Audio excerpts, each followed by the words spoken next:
So கீழே வந்து நம்ம அந்த ட்ரையாங்கிள் ஷேப் வந்து போட்டுட்டோம். இப்போ மேல் லேயரில் அதே போல் எடுக்கிறோம். இதோட கேப்பில், இந்த கனெக்ட் ஆகிற இந்த கேப்பில் வந்து ஒரு 3 mm பால்ஸ் வச்சுக்கலாம்.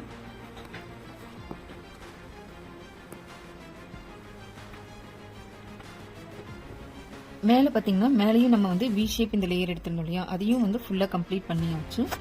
ஸோ இது இன்பிட்வீன் கேப் இருக்கு இல்லையா, அந்த இடத்துல வந்து நான் க்ரீன் கலரில் வந்து பால்ஸ் வைக்கிறேன். இதுவும் வந்து 3 mm பால் தான். ஸோ இந்த கேப்லாம் வந்து நல்ல ஃபில்லிங்காக நீட் ஃபினிஷிங்கில் கிடைக்கும். நம்ம இது போடும்போது ஒர்க்குமே வந்து நல்ல ஒரு ஹெவி லுக் கொடுக்கும் பார்க்குறதுக்கு. ஸோ கஸ்டமர் வந்து இந்த கலர் க்ரீன், ஏன்னா கோல்டன் ஷேடில் தான் இருந்தது. ஆக்சுவலாக அவங்க வந்து க்ரீன் கலரில் வேணும்னு சொல்லி கேட்டிருந்தாங்க. ஸோ அதனால் நம்ம மிடில் வந்து க்ரீன் கலரில் வைப்போம். எல்லாம் வச்சு கம்ப்ளீட் பண்ணிட்டோம்.